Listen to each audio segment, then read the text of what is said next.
Hello class 11th। आज projectile motion के इस लेक्चर में हम लोग किसी प्रोजेक्टाइल को किसी इंक्लाइंड प्लेन पर प्रोजेक्ट करेंगे। अभी तक हम लोगों ने दो टाइप के प्रोजेक्टाइल मोशन सीखे हैं, जिसमें हम लोगों ने ground to ground projectile motion सीखा, इसी को बोलते हैं ऑब्लिक प्रोजेक्टाइल मोशन। और दूसरे सेक्शन में हम लोगों ने सीखा है किसी प्रोजेक्टाइल को किसी हाइट से प्रोजेक्ट करना, और इसके 3 केस हुआ करते थे। आज के लेक्चर में हम लोगों को किसी प्रोजेक्टाइल को किसी इंक्लाइन प्लेन पर प्रोजेक्ट करना है। ठीक है स्टूडेंट्स, चलिए स्टार्ट करते हैं।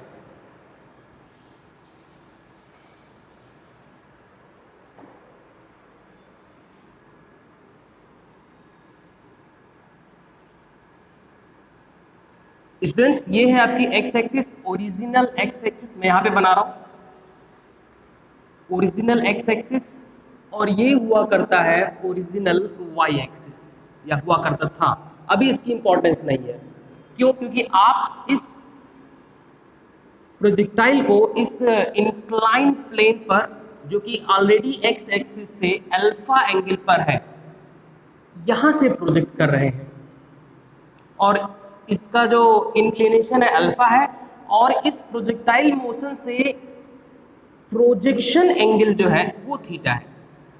स्टूडेंट्स, ये आपका इंक्लाइन प्लेन है, और आपका इंक्लाइन प्लेन हॉरिजॉन्टल से एक अल्फा एंगल पर ऑलरेडी है, और आपने प्रोजेक्शन के लिए एंगल कितना चूज किया है? इंक्लाइन प्लेन से अल्फा। ठीक है, अगर हॉरिजॉन्टल से पूछेगा तो आप क्या बोलेंगे? अल्फा प्लस थीटा से।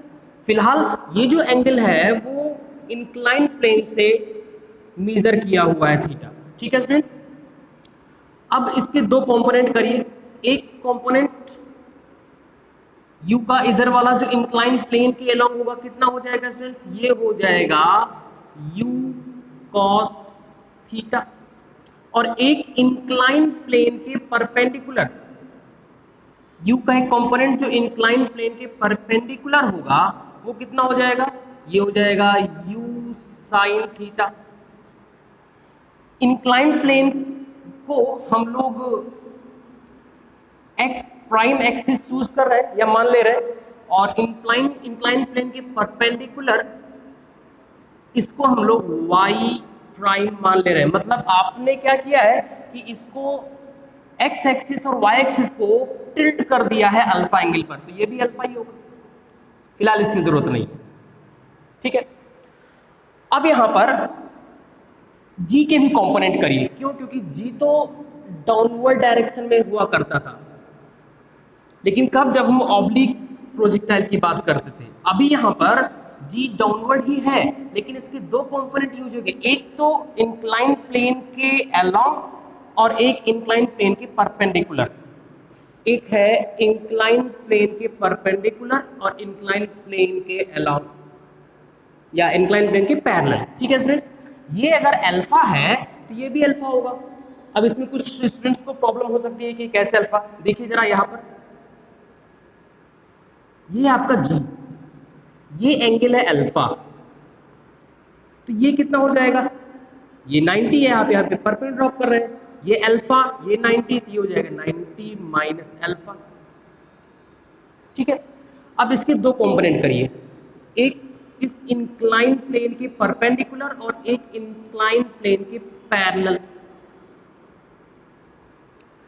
तो ये अगर 90 माइनस अल्फा है तो ये कितना हो जाएगा? ये हो जाएगा अल्फा। ठीक है, ये कितना हो जाएगा? g cos अल्फा, और ये क्या हो जाएगा? g sin alpha. तो इसको यहां पर ना बनाकर, क्योंकि ये पिक्चर बहुत ही कॉम्प्लिकेटेड हो जाएगी, तो मैं इसको यहां पे बना रहा हूं।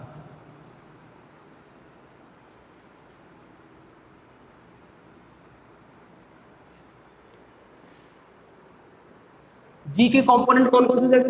g cos अल्फा, ये जो कंपोनेंट है वो इस u sin थीटा के परपेंडिकुलर, या सॉरी u sin थीटा के पैरेलल है, और इसका जो दूसरा कंपोनेंट होगा g sin अल्फा, ये जो कंपोनेंट है वो इस u cos थीटा के पैरेलल है। इधर थोड़ा सा और बेहतर बना दें इसको,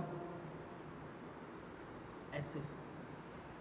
ठीक है फ्रेंड्स, अब यहां पर जरा सा गौर करिएगा, जब हम लोगों ने ऑब्लिक प्रोजेक्टाइल मोशन पढ़ रखा था तो इसका u cos थीटा और इसका vertical component u sin theta हुआ करता था, और आपने बखूबी ये समझ लिया था कि u cos थीटा चेंज नहीं होता। क्यों? क्योंकि इस डायरेक्शन में किसी भी टाइप का फोर्स या एक्सेलरेशन नहीं है, और पूरी मोशन में सिर्फ और सिर्फ u sin थीटा ही चेंज होता है। लेकिन इस केस में दोनों चेंज होंगे। कैसे स्टूडेंट्स? देखिए यहां पर इस u cos थीटा के एंटी पैरेलल यहां पर u sin alpha g sin alpha काम कर रहा है, जिस वजह से u cos थीटा भी अब चेंज होने लग जाएगा।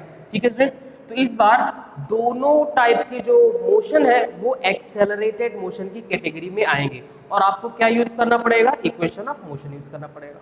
ठीक है, चलिए अब हम लोग यहाँ पर इसके पाथ को देख ले। तो इसका पाथ कुछ ऐसे होगा, और यहाँ पर इस टारगेट को हिट करेगा।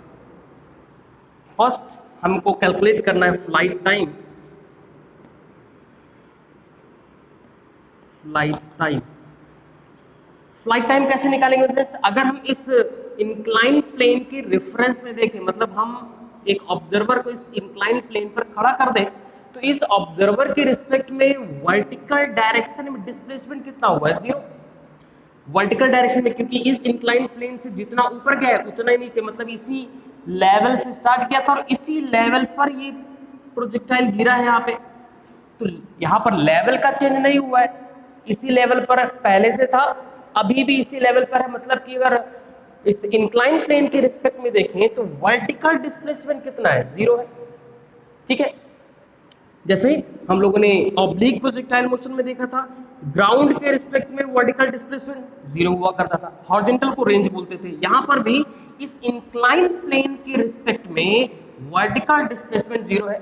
ठीक है, अब फ्लाइट टाइम के लिए हम लोग s is equal to ut plus half AT square use कर रहे हैं। लेकिन ध्यान रखिएगा ये हम लोग किस डायरेक्शन में यूज कर रहे हैं? इस इंक्लाइन प्लेन के परपेंडिकुलर डायरेक्शन में। मतलब कौन सी वाली एक्सिस? y नहीं, y प्राइम एक्सिस। ठीक है, तो यहां पर मैं सफिक्स में y प्राइम यूज कर रहा हूं। ठीक है, net displacement over a flight time is 0। ठीक है, इनिशियल वर्टिकल स्पीड कितनी है स्टूडेंट्स?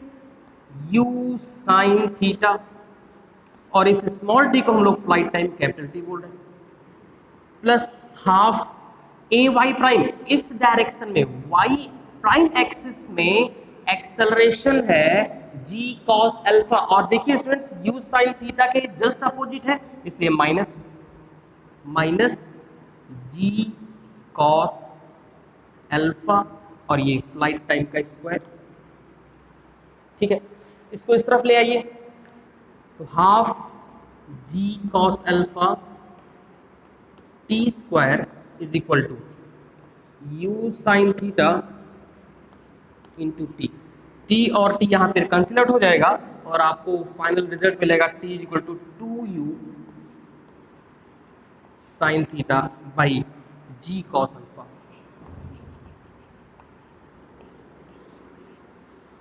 ठीक है स्टूडेंट्स, ये फॉर्मूला है इंक्लाइन प्लेन पर फ्लाइट टाइम का। और अगर हम इसी अल्फा को 0 कर दें, मतलब कि इस इंक्लिनेशन को हम 0 कर दें, तो ये जो आपका इंक्लाइन प्लेन है वो एक्स एक्सिस पर आ जाएगा, और पूरी की पूरी कहानी ऑब्लिक प्रोजेक्टाइल मोशन वाली हो जाएगी। तो अगर हम अल्फा को 0 कर देंगे तो cos 0 की वैल्यू 1 हो जाएगी, और तब फ्लाइट टाइम आ जाएगा 2u sin theta by g, और वो आपने पहले से पढ़ रखा है। यहां पर अगर हम अल्फा को 0 कर दें, इंक्लिनेशन को 0 कर दें, तो फ्लाइट टाइम का फॉर्मूला आ जाता है 2u sin theta by g, ये आपने पहले से पढ़ रखा है। ठीक है स्टूडेंट्स, तो यहां पर फ्लाइट टाइम का फॉर्मूला क्या है? 2u sin theta by g cos alpha. ठीक है, फ्लाइट टाइम कैलकुलेट करने के बाद अब हम लोग कैलकुलेट कर लेते हैं रेंज। ये रही रेंज, इस इंक्लाइन प्लेन पर जो रेंज है वो ये यहां से यहां तक की डिस्टेंस। अब रेंज का जो रिस्पॉन्सिबल टर्म होता है, रेंज के लिए जो रिस्पॉन्सिबल टर्म होता है वो होता है u cos थीटा। लेकिन ऑब्लिक प्रोजेक्टाइल मोशन में u cos थीटा पूरे मोशन के दौरान चेंज नहीं हो रहा था, जबकि यहाँ पर चेंज होगा। क्यों? क्योंकि u cos थीटा के पैरेलल, एंटी पैरेलल कहिए तो एक g का एक कंपोनेंट काम कर रहा है g sin अल्फा, और इस वजह से इस बार रेंज को कैलकुलेट करने के लिए आपको इक्वेशन ऑफ मोशन की जरूरत पड़ेगी। ठीक है स्टूडेंट्स, तो मैं x प्राइम एक्सिस में s is equal to u t plus half h square use कर रहा हूं। तो s x prime is equal to u x prime t capital T plus half a x prime t square. X direction में जो displacement है over a flight time, इसी को आप बोलते हैं range. Initial speed sorry ex prime axis में u cos theta, flight time में 2u sin theta by g cos alpha, 2u sin theta by g cos alpha plus half acceleration. Ex prime axis में acceleration है g sin alpha, लेकिन ध्यान रखिएगा u cos theta के just opposite है, इसलिए minus g sin alpha. Flight time का square करेंगे तो ये हो जाएगा 4u square sine square alpha sign square theta by g square cos square alpha. Square कर दिए, ठीक है। अब कुछ कैंसिलेशन अगर हो रहा है तो कैंसिल कर दीजिए। ये 2 से ये 4 कैंसिल आउट, 2 टू 4, ये एक g से ये एक g कैंसिल आउट हो जाएगा। और आपको यहाँ पे कुछ कॉमन ले लेना चाहिए। तो यहाँ पे कॉमन हो क्या रहा है, यहाँ पर u है, यहाँ पर मतलब u है, u स्क्वायर, यहाँ पर भी u स्क्वायर है, तो u स्क्वायर कॉमन है। साइन थीटा यहाँ पर भी है और यहाँ पर भी है, साइन थीटा भी कॉमन ले लीजिए। 2 है और यहाँ पर भी 2 टू जो 4 कैंसिल होकर 2 बचा हुआ है, तो 2u square sine theta common ले लीजिए। स्टूडेंट्स यहाँ पर क्या बच गया, तो 2u square sine theta common है, तो बचा है cos theta upon g cos alpha minus यहाँ पर u square sine square theta into 2, ये टोटल कॉमन है, तो यहाँ पे क्या बचा स्टूडेंट्स, यहाँ पर है साइन अल्फा और एक साइन थीटा कॉमन है, तो एक बचा हुआ है sine theta upon g cos square alpha. ठीक है, यहाँ पर मैं इस स्टेप को हटा रहा हूं, आप लोग नोट करते जाएंगे।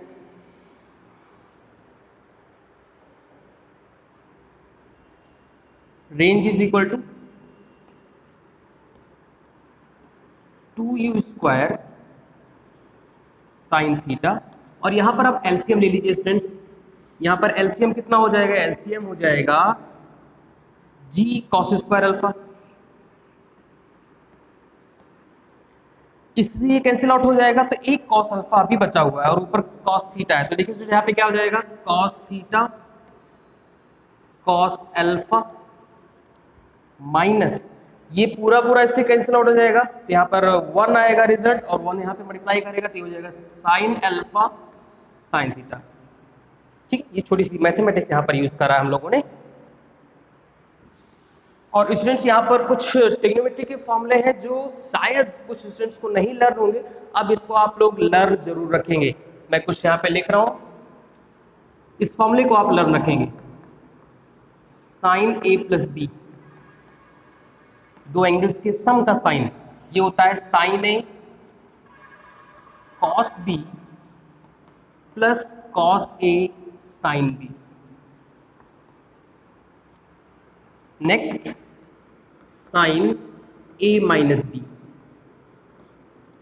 ये होता है sine A cos B minus cos A sine B. ठीक है students, next cos A plus B, cos A plus B is equal to cos A cos B minus sine A sine B, ठीक है। और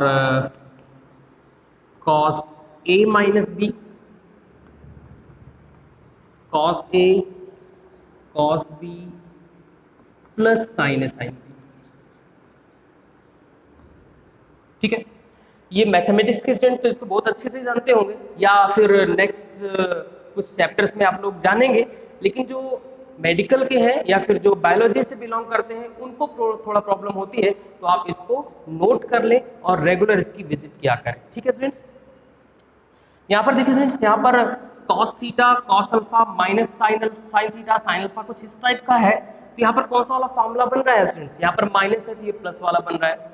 तो यहाँ पे next step में क्या हो जाएगा, ये हो जाएगा 2u² साइन थीटा, यहाँ पर रिजल्ट आ रहा है कॉस ए प्लस बी मतलब theta plus alpha upon g cos square alpha. ये रेंज का इंक्लाइन प्लेन पर फार्मूला है, लेकिन हाँ ये फार्मूला तब वैलिड है जब आप इंक्लाइन प्लेन पर नीचे से ऊपर प्रोजेक्ट कर रहे हो, ठीक है। अगर हम ऊपर से नीचे प्रोजेक्ट करें तो ये जो जी साइन अल्फा है जिसको यहाँ पर आपने नेगेटिव से रखा था वो प्लस से हो जाएगा, क्योंकि अब मोशन का सपोर्ट करने लगेगा और यहाँ पर फॉर्मूले में प्लस आएगा जिसकी वजह से यहाँ पर माइनस आ जाएगा, वो हम लोग सेपरेट करेंगे। फिलहाल रेंज का फॉर्मूला ये है। अब इसको हम लोग वेरीफाई कर लें।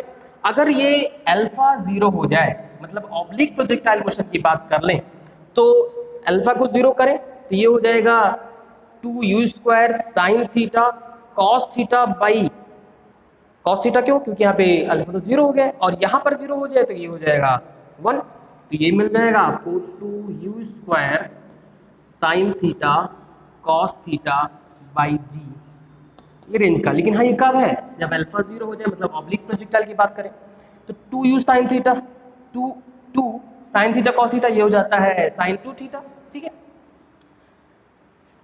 ये भी आप लोग को पहले बता चुके हैं, एक बार फिर से रिकॉल करा रहे हैं। Half angle formula sign 2 theta ये होता है 2 sine theta into cos theta, ठीक है। ऐसे अगर कॉस का मिल जाए आपको, कॉस 2 थीटा का फॉर्मूला, इसके 3 फॉर्मूले होते हैं स्टूडेंट्स, ये होता है cos square theta minus sign square theta, next 2 cos square theta -1 और 1 minus 2 sign square theta. Students जैसे जैसे आपको ज़रूरत पड़ती रहेगी कंसेप्ट वैसे वैसे मैं बताता रहूँगा और इसको आप सेपरेट नोट कर लेंगे, ठीक है, और एक लिस्ट बना लीजिएगा फॉर्मूले की। तो यहाँ पर कौन सा वाला फॉर्मूला डेवलप हो रहा है, u² साइन 2 थीटा बाई जी, क्योंकि 2 साइन थीटा कॉस थीटा क्या होता है, 2 sign theta cos theta sine 2 theta होता है, तो ये मिल जाएगा u² sign 2 theta by g. ये रेंज का फॉर्मूला है, और देखिए रेंज का फॉर्मूला हमारे पास u² साइन 2 थीटा बाई जी है ऑब्लिक प्रोजेक्टाइल मोशन के लिए, ठीक है। इसका मतलब ये फॉर्मूला वैलिड है, ठीक। नेक्स्ट है मैक्सिमम हाइट। ये पूरी मोशन के दौरान इंक्लाइन प्लेन से कितनी हाइट पर, कितनी मैक्सिमम हाइट पर किसी टाइम पर था, ये आपको फाइंड करना है। अच्छा स्टूडेंट्स, आप लोग को ये मालूम होगा कि जब ये मैक्सिमम हाइट पर होगा उस टाइम इसकी जो वर्टिकल वेलोसिटी है, मतलब u साइन थीटा, वो तो 0 हो चुकी होगी, सिर्फ और सिर्फ u कॉस थीटा वाले कंपोनेंट ही बचे होंगे इसमें, ठीक है। तो हाफ मोशन के लिए, यहां से यहां तक के लिए हम लोग इक्वेशन ऑफ मोशन यूज कर रहे हैं। मैं इसको फॉर्मूले की लिस्ट में डाल रहा हूं। Range 2u² sine theta cos theta plus alpha upon g cos square alpha, ठीक है फ्रेंड्स। चलिए मैं इसको हटाता हूं।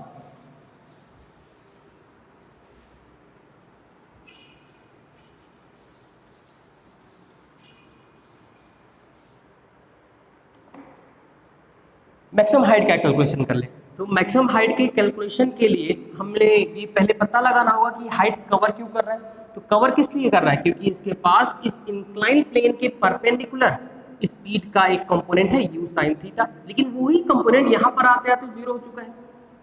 ठीक है, तो वर्टिकल मोशन में मतलब इस इंक्लाइन प्लेन के परपेंडिकुलर डायरेक्शन में हम लोग v square is equal to u square plus 2as use कर रहे हैं। ठीक है, y प्राइम एक्सिस में, y एक्सिस में नहीं, y प्राइम एक्सिस में। ठीक है, y प्राइम एक्सिस में हाफ मोशन के दौरान यहां पर आते आते स्पीड जीरो हो गई है, वर्टिकल स्पीड जीरो हो गई है, zero. Initial u sin theta या u square sine square theta. ठीक है, टू एक्सेलरेशन है g cos alpha, opposite direction इसलिए माइनस g cos अल्फा। ठीक है, और ये हो जाएगा आपका हाइट h।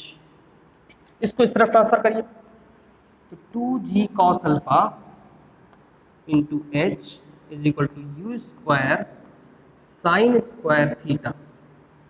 तो maximum height u square sine square theta by 2g cos alpha, ये मैक्सिमम हाइट का फॉर्मूला है। ठीक है, अब इसको जरा सा ऑब्लिक प्रोजेक्टाइल मोशन के लिए वैलिड करा के देखते हैं। अल्फा को अगर हम जीरो कर दें तो हाइट का फॉर्मूला क्या आ जाएगा, you square sine square theta by 2g, और हाइट का फॉर्मूला यहाँ पर क्या था students, you square sine square theta by 2g। ठीक है,